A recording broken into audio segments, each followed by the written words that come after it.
version of iClicker. So I'm going to try to, and it's working in Windows. So let me just get the Windows version of it here. For some reason, it was downloading the roster, but it wasn't picking up that many of you had registered inside web courses. And so right now, I've got a huge number of you on the Windows version. The roster now indicates that bunches of you. We've got over 180 students. Actually, let me synchronize it real fast here. This is what it looks like. All the names in blue are registered. The names in red are people that haven't registered, but some of them are going to turn blue here, I have a feeling. So it downloads the roster from web courses with your Clicker ID number. And anyway, so that's all it takes to synchronize.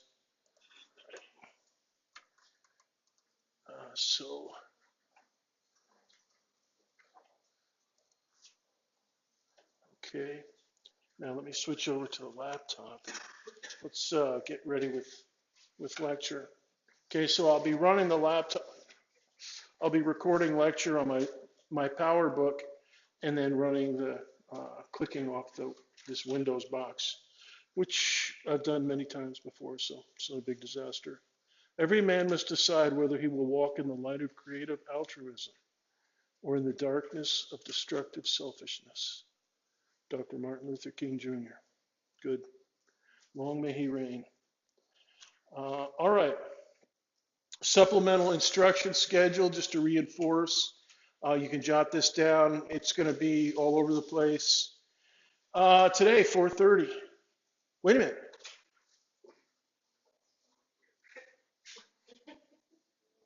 We go 3:30 to 4:20, and then you have to blaze out of here up to room 204. What is that, a classroom?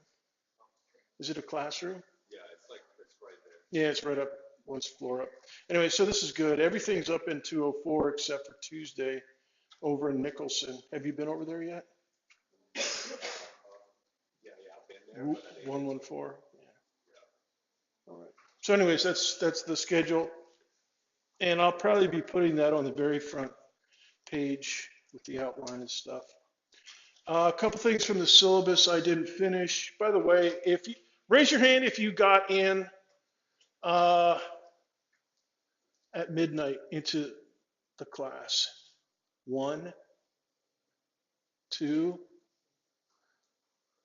3. Good, I'm glad, because the waiting list is long and not forgiving. Apparently there were a lot of people just really in bad shape. But that's UCF, under construction forever. You can't finish, unfortunately. Well, I mean, that's what it is. It's grown so fast for the amount of buildings and spaces that we have. That, for instance, everybody knows that parking spaces are horrible to try to get one. And it's the same thing with lecture halls.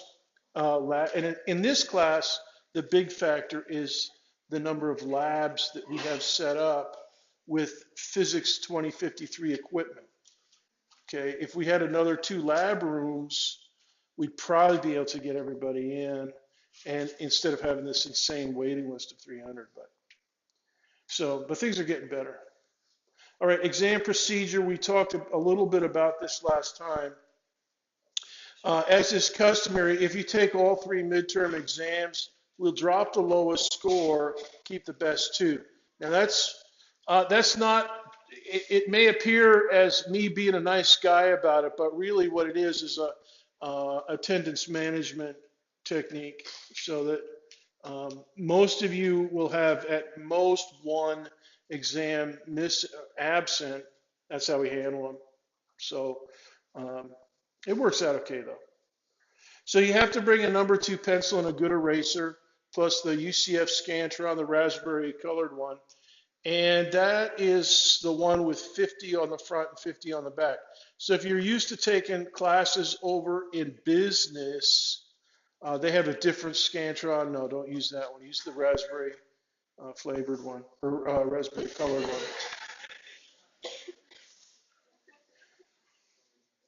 one. You can use a basic scientific calculator like TI-30 XIIS, but not a big programmable calculator. You may not use a cell phone for any reason, so um, you just have to keep it off. And we'll have people monitoring. So just get a calculator, 15 bucks at the bookstore, Walmart. You have to be on time, and I've mentioned this already. Late arrival after the first student finishes means you cannot take the exam. And in this class, there's going to be people that finish 15, 20 minutes in, and we just have 50 minutes from 3:30 to 4:20, and we'll try to get you guys going ASAP. I budget for 45 minutes, which is, hopefully we'll get a few more minutes, but not a whole lot more than that. And and so you just got to be here on time. Okay. If the speedy test taker finishes before you get here, you're toast. You can't take the test.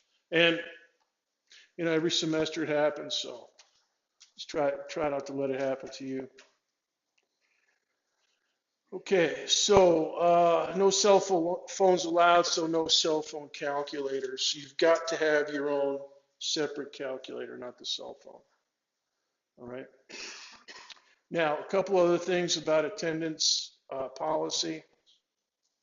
If you miss an exam due to absence, either excused or unexcused, that is effectively a 0, and that would be the exam score that is dropped.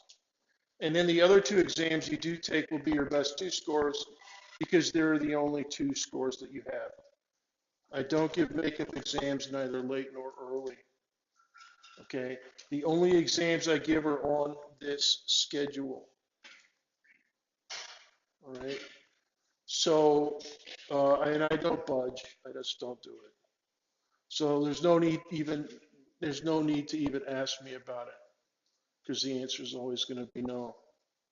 The final exam is cumulative, mandatory, and cannot be dropped.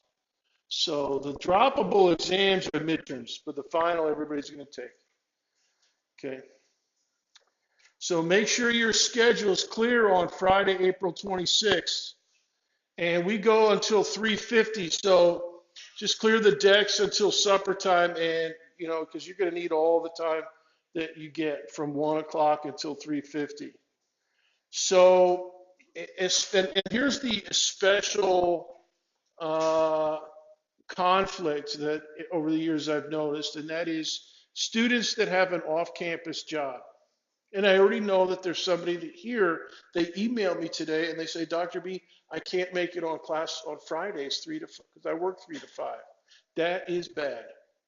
If you're missing class every week on a day, Friday, or any other day, Wednesday or Monday, that is bad. And that student is, and I'm not going to say who it is, but that student's going to have a hard time, but it's because of the student's work schedule. And final exam, it's going to be, especially you seniors, you guys have got jobs maybe at Longhorn Steakhouse where you make a lot of tips or whatever it is that you work at. That's tough toenails. You got to be in my final. All right. So just get your in order and tell your BOSS that your physics instructor is an SOB, a son of a Brickner. So technically it's true. But go ahead and tell them, I'm an SOB and,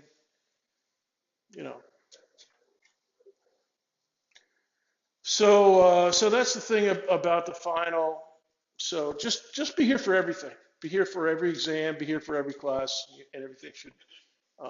Hopefully things will square away pretty good for you. Okay, participation pointage. I want to go through some of this with you. As I've mentioned ad infinitum already, Register only in web courses, and a bunch of you have done so. Oh, by the way, with that, uh, I had like 30 messages today when I got to school, and most of them were about, Dr. B, where's my bonus points from early iClicker registration? I have 0, I should have a 1. And I think I rectified that because I did the Windows thing here and uploaded grades for everybody. And I'll try to do it again today after. We're going to do some clicking in a few minutes. Um, but only in web courses.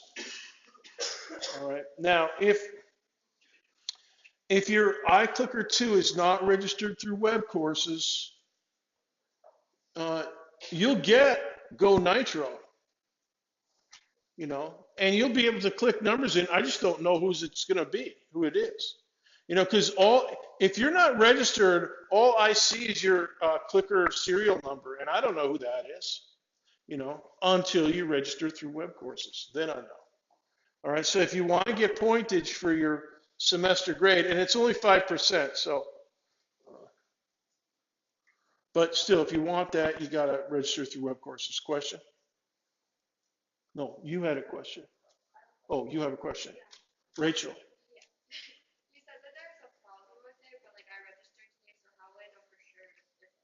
If you register today, you're now on the, and I just synced the roster a couple of minutes ago. And we're going to do some clicking. And so you're going to click in an answer. And so it'll show up as activity, and then you'll get the bonus point. Okay, so that's good. And the deadline for registering, so this is all bonus points and practice questions and stuff until the 23rd. 23rd we start with, the official participation count. Now, with participation pointage, I have a kind of a leeway factor built in. Don't look at him, look at me. Listen to this stuff, okay? Because this is actually tricky. If we ask 100 questions in class over the semester and you've answered 85 of those 100, that's 85% answered, whether they're correct or incorrect, as long as you participated and sent in an answer, then you'll get the full 12 out of 12. By the way, if you have your syllabus on you, be aware there's a typo in there. In the syllabus, it says 15. It should be 12 points. 12 out of 12, 5%. I was fooling around with different numbers and stuff over the vacation, and I didn't catch that last one. But anyway, so if you answer 85% or more, and many of you will, you just ding, 12 out of 12, all right, 5% of your grade. If you're below that, then we give your points proportional to 85%. So you're required, it's not required to have 100% participation to get 100% of the points, only 85%. So, and what that gives you is a little bit of leeway to miss a lecture or two. All right, but not every Friday. If you start like the student I mentioned, or that student, I can't remember if it's a male or female, but they're gonna miss every Friday. That's gonna cut into their participation points, and it's gonna cut into their understanding. It's gonna affect their exam grades, et cetera, et cetera. So, if you have, it happens. You got to go to the dentist, or some. Your roommate has issues and you have to deal with your roommate and you can't make it to class on a given day. I know that kind of stuff happens. Hopefully it doesn't happen too much. But 85%, if you can make it to 85%, and usually that's 2-3 lectures, and I never know how many questions I'm going to ask in a given day. So, but on average, it's, like maybe 3 or 4. So. Now, a couple things I want to mention about this. When you register in web courses, you don't need a class code. Okay, there's no class code on the syllabus. If you will, the class code is built into web courses. All right. So you don't need a class code, which I guess you do if you use iClicker.com. Don't use Safari on a Mac OS to register because it's kind of, if you have Firefox, I guess that works a little bit better. And actually, I don't do hardly any web courses Canvas in Safari anymore because it's not that conducive. But Chrome or Firefox work pretty well to register. Okay. Now, a couple things about this 85% business. It says they're proportionally calculated. It's for you guys, it'll be a basic calculation, but um, it's not run of the mill, and it's certainly nothing that Canvas can handle. So I have a lot of things turned off in Canvas in terms of the grades page because it just can't handle, our grading schemes and stuff like that. But what I will do is work out an example with you sometime in February, like maybe after the first exam. We have some clicking points on the books or some clicking answers on the books, and I'll show you how the 85%. We'll do somebody, we'll do a grade for somebody that's below 85% to show you how it works. It's not too hard. Now, if you're in class, hopefully this makes common sense. The three necessary things that you have to do are you have to actually have your iClicker with you in lecture. I know that sounds unusual, but yeah, to get participation, you have to have it with you. It has to be in working order. So what that's a code for is make sure your batteries are running, okay, instead of the El Cheapo batteries that it comes with. And then it has to be registered through web courses only. Otherwise, you won't get any points for the semester. All right, now questions about participation points in iClicker 2.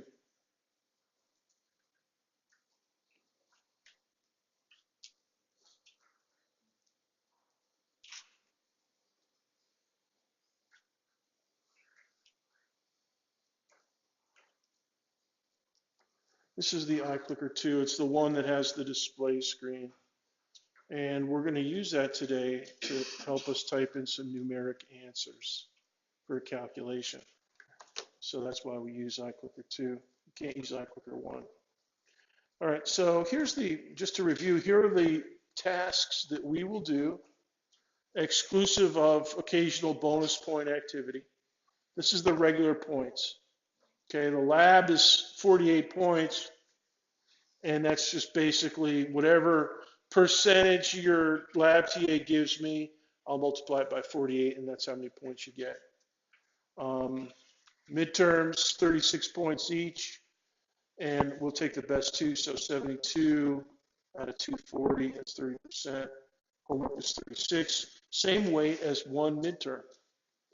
And homework and participation, total of 48 points, that's bigger than a midterm. So hopefully you'll have good homework grade and good clicking, and that'll actually outweigh any single midterm, most likely, unless you ace every midterm.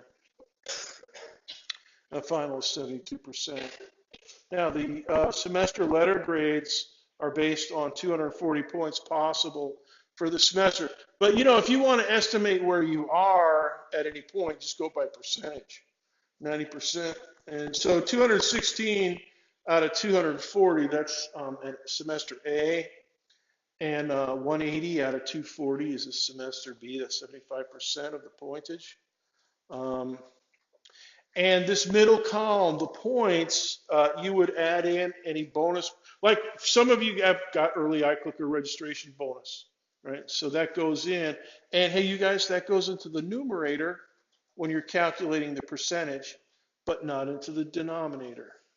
So if you look on your grades page, it'll say 1 out of 0.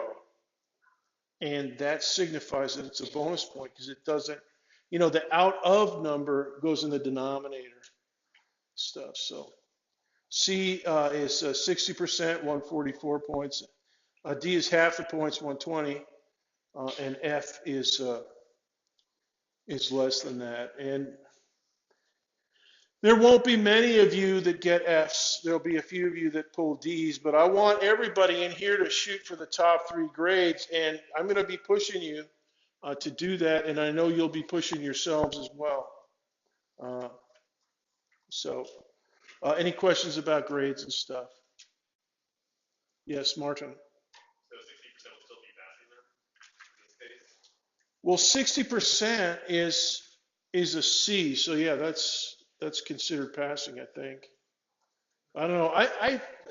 I hear that a D is not considered passing, but that's major by major. I don't know what the rules are for that. But failing is not passing, but D is not failing, but it's so it should be passing, but some departments don't, you know. Yeah. Yeah, you have to have a C or higher. Yeah, for prereqs, I guess. Yeah, so Rachel, did you have a?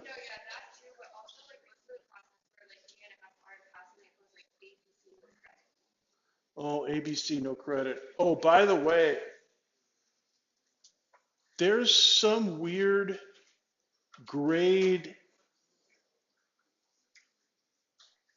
NC, no credit or something. And I have never given that out. And we're not supposed to give those out in the physics department. So that's another thing not to ask me about. Well, we could talk more about grades. Oh, one more question. No, we do not. Straight letter grades. Okay, so. Which is nice, because if you have a B minus, then numerically it counts as a B. So, but all right, let's get down to business. It's Friday, the first week. By the way, your homework load this week has been pretty light. Homework 0, and that's it. A little bit of reading in the free textbook, but next week, we're going to be revving it up, baby.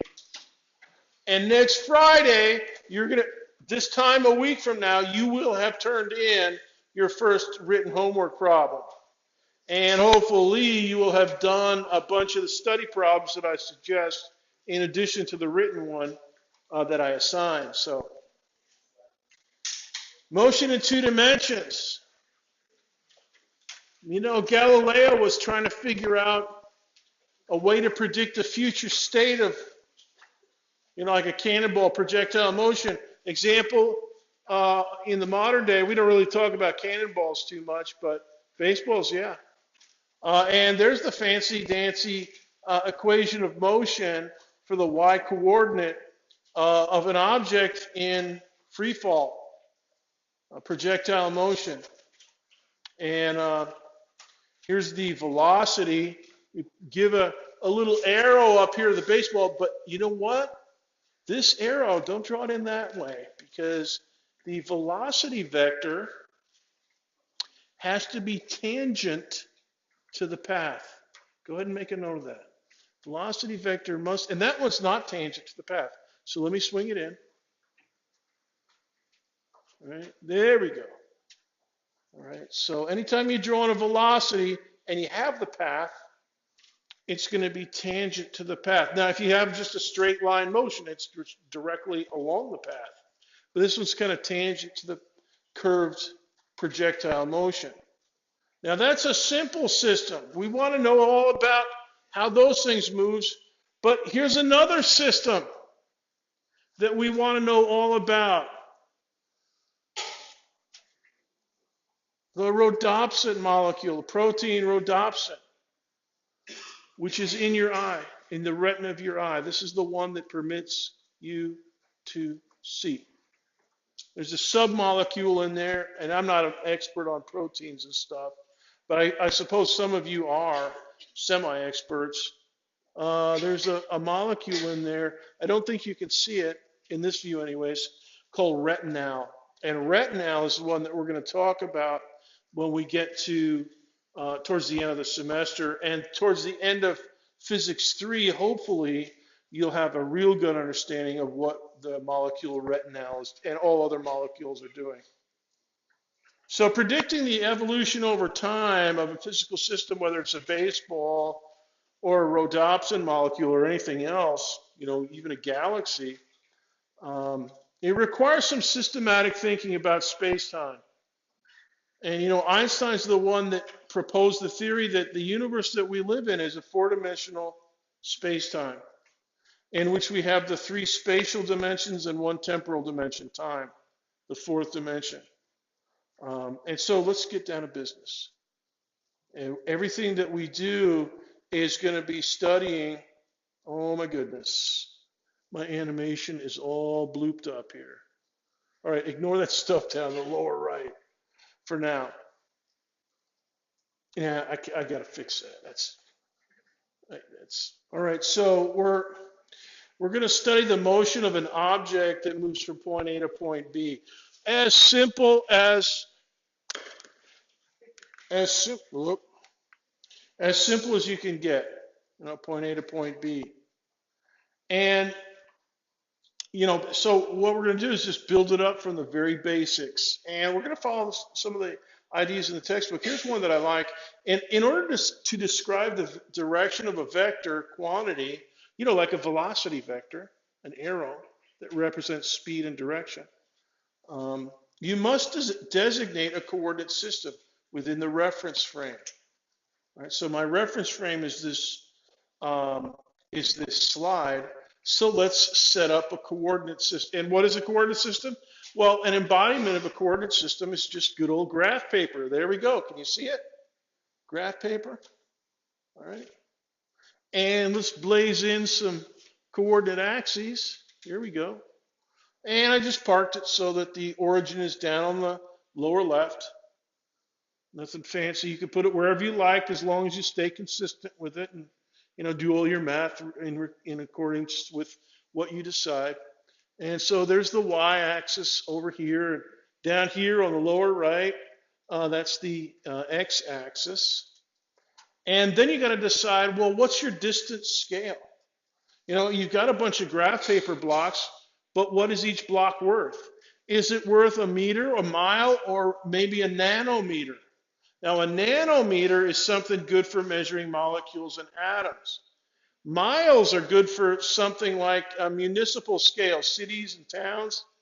But meters are good for things of the household scale, human scale.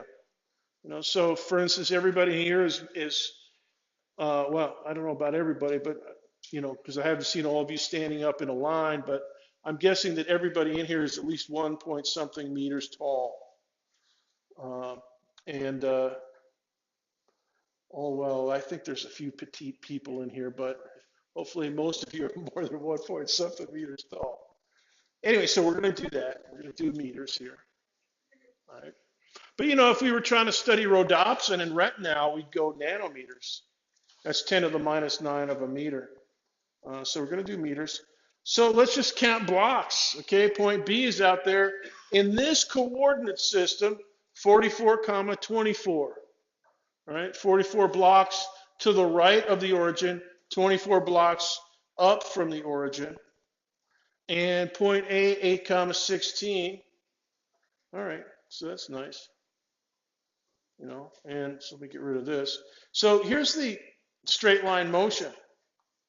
You know, so if you have, you know, if you're going from point A to point B, you know, and you may think, Dr. B, this is so basic. But believe it or not, just like I said the other day, the skateboard demonstration, there's an enormous, the rhodopsin molecule. The guys that study that, they're thinking about a lot of third law interaction forces that for which the prototype is just the skateboard demonstration. All right, and so straight line motion, quantum field theory is built on this. I mean, at the beginning. So, you know, how about getting the distance from point A to point B? Drawing a right triangle, bing. You know, you do that on graph paper all the time. So, so then you take, well, let's see, the difference in the x coordinates, 44 minus 8 is 36. So, and then the difference in the y coordinates is 8 meters, 24 minus 16. And up there in the coordinates, I've suppressed the m for meters, but you can put it in there if you have room. Try not to clutter up my diagram. Same thing here in the calculation. I've suppressed the m for meters until the very end. Okay, so a squared plus b squared equals c squared. So the hypotenuse is the square root of 30. What is 36 squared? Is that 1296? Is that right? Break out your calculators. You're going to need them. 36 to the second power, 9. It's bigger than 900. It's smaller than 16. 1296. Okay. Plus 64. Yeah. Okay. So 1360. And then square root it, and round it off to some degree. So 36.9. Now go ahead and write that down because we're going to do a calculation with that in a few minutes. And then you're going to click in a calculation to test to see if you kind of know how to do it. All right. So if you have something moving from point A to point B, and if it's going in a straight line, you know that its total distance is between the 2 points is 36.9. Now, another factor that I want to bring up to you. Here are matches for Moana, Team Moana, NUI. And What? Moana, No, I don't. Serious. Gosh.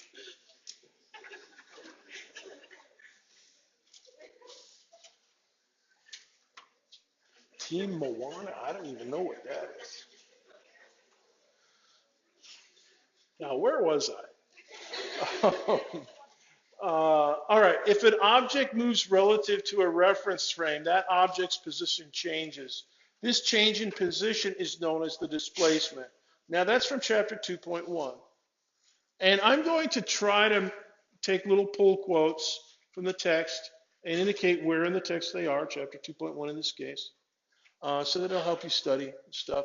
Oh, by the way, did you guys notice I put a notation in there today about the definition of time? So you can see that if you want. In the UCF customizable textbook. That's the one I'm going to be using. So, all right, so the displacements, let's think about the displacement. I mean, because displacements is something that you've got to factor in and work with. Sometimes you don't just want the distance of travel. So here's the displacement vector, and it's on a slant, it's on a tilt. And opposite over hypotenuse, opposite over adjacent, tangent is equal to opposite over adjacent. You can figure out the angle. Do a little trig. So now here are the displacements that I want to show you. So the displacement along the x-axis is positive 36 meters. So that means a positive sign means rightward in that direction. Customarily, if you want to make to the left positive, you're perfectly righteous if you want to do that. Now, the displacement parallel to the y-axis is 8, but this is it's a combo displacement, so you can't really say that those guys are the displacement. They make up the full displacement, which is a vector. It's that tilted black arrow, all right? And I've denoted that S with an arrow over the top of it. The change in position S, delta S, the vector, is plus 36 meters, comma, plus 8 meters, all right? So the delta X and the delta Y, sometimes you're just going along the X-axis. Like in lab, you're going to be doing carts and stuff along the tabletop, so it's just going to be delta X. But eventually you'll be dumping stuff off the edge of the tabletop, and then you'll be in X and Y coordinates and stuff. But yeah, and generally you have to write a vector. So this baby right here is that's your displacement. The delta X and the delta Y in this case are not the full displacement, but they make up, they're components of the full displacement. All right. Now, another thing that we don't have in this, we haven't spelled out yet, which Galileo would insist on, is you have to know something about the shape of the we're assuming a straight line path here, but if all you know is the two endpoints, like the tortoise and the hare, the tortoise dips off to no, wait a minute. The tortoise goes straight and the hare dips off to the side to take a nap and stuff like that. Right? So you may have something like this. You might have a curved path. And we could deal with that. Let me park that down here. Or you might have, like a segmented path. Like that one. And we could deal with that. That's two different, actually that's three different right triangles. And if you will, this curved path is an uncountable set of right triangles, smaller and smaller. That's how you deal with the curved path. But anyways, we're going to concentrate on the straight path for today. All right. Another thing that we need, we're trying to do like what Professor Galileo expects. Let's dream up a few temporal bits of information. What does the clock say when this object leaves point A? And what does the clock say when it gets to point B? 36.9 meters away. So I just dreamed up a couple times here. Okay, 1:22:08 in the afternoon for point A, the time of departure, and the time of arrival, 1:22:47 p.m.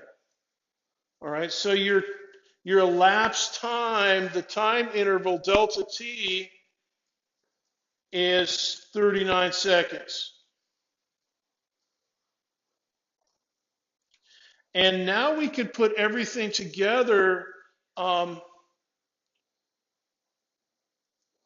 for a velocity. All right, so and it will be an average velocity. Okay, so if we know the elapsed time, we don't know what the speed is at any point along the path, but we know the average speed. So here we go. The speed is a quotient, average time rate of change of position. So it's a delta x over a delta t between two events. Event A and event B, for instance. So if it's on the x-axis, it might be delta x. But so if it's a delta x, delta means the difference, which we mentioned last time. So x2 minus x1, xf minus xi, and that's final minus initial, x final minus x initial. The delta is always later minus earlier. That's the convention that we use, all right, for the displacement. So the final x coordinate minus the initial x coordinate, that's your delta x. So you call them x2 minus x1 or whatever you like, all right. Now, if you're doing, and what we're going to be doing is delta s, and that numerator there is going to be 36.9. That's the hypotenuse. All right, but it's measured in meters usually, but it could be measured in nanometers or even light years or mega light years, a million light years if you're talking clusters of galaxies out in the universe. Elapsed time, we need that. We've got it. We just kind of dreamed it up. Delta t, and delta t is similar. It's the final time minus the initial time. What did the clock say at the end, point A or point B? What did it say at the beginning at point A? So TF minus TI or T2 minus T1, however you want to describe it. And in our case, it's 39 seconds. All right, now what we're going to do is calculate this baby. So I'm graying out the 5A here, but we're going to keep 36.9 because the example that we have for point A to point B is on a slant, 36.9 meters along that slant in 39 seconds. So there's our formula, V bar, that signifies average speed. delta S on the hypotenuse divided by elapsed time, delta T. All right, plug in what you got. And there's your quotient. Pretty basic. And now you just calculate, and I see somebody up in the upper rows here calculating. They got their cell phone calculator out. Now don't forget, you can't use your cell phone on exams, so make sure you just start bringing your regular calculator to class, Rachel.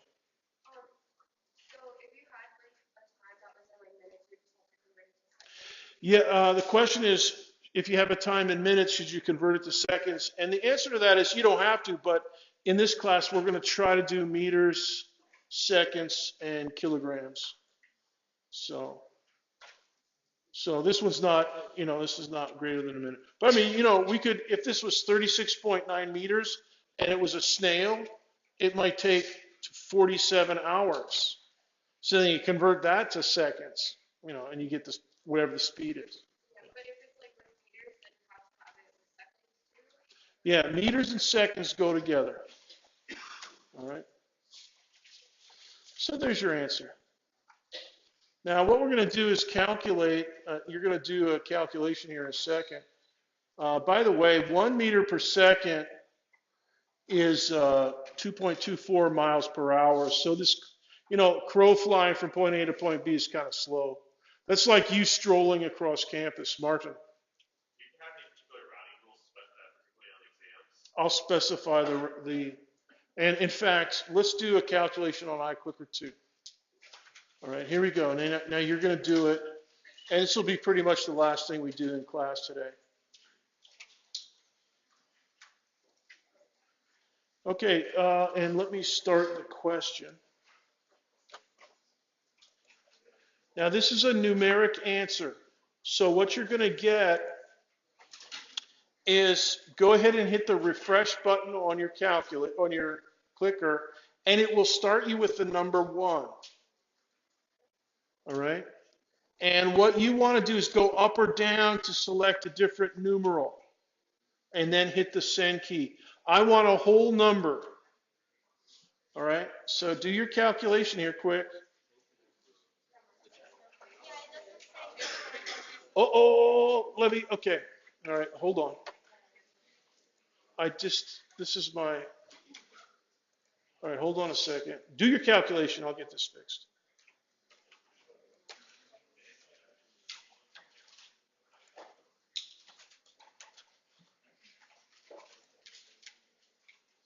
This was my experimental section, so I didn't think I'd use it, but.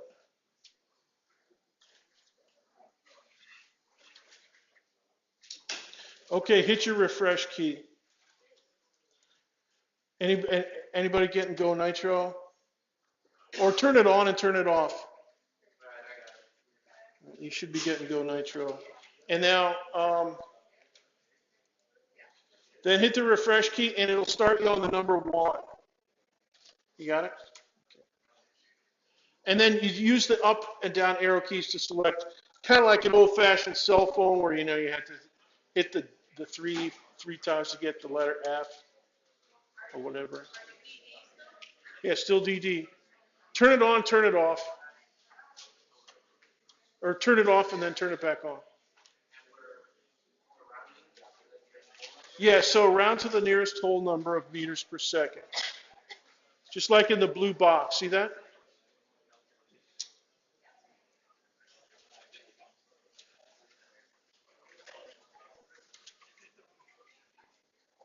And I see you guys kibitzing with your neighbors. Good.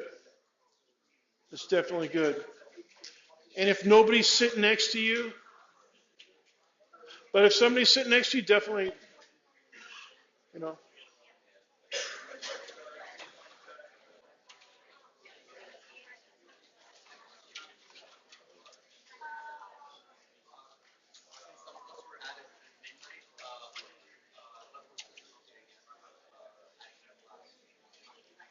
web courses what? It hasn't? You will. I have some syllabuses up here if you want to grab one.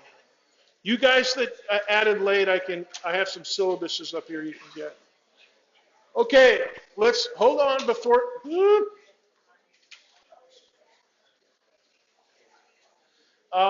Let's see. I've got 82 answers. Okay, 10 seconds to get your answers in. 10, 9, 8, 7, 6, 5, 4, 3, 2, 1.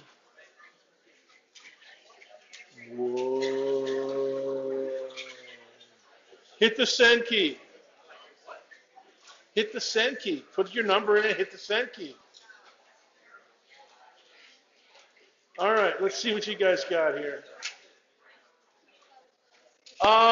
Raise your hand if you had 5. Sweet. Now, before we dismiss,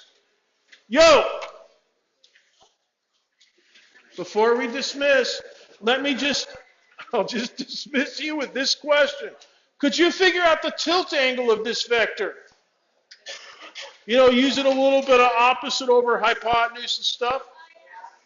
Yeah, you could if you wanted to. Okay, now you're dismissed. I'll see you on Tuesday, or see you on Monday. No homework. I don't know. I remember recently you said you don't check those because I couldn't make it to our meeting because I had a schedule change. Yeah. How would you like me to communicate while I get out of work? Did I give you my Email. Email's good. Okay. Yeah. I tell you what. Write your NID, your name and your NID on there. Just Santi and your NID. Yeah, let me stop the. Hold on. Let me stop the.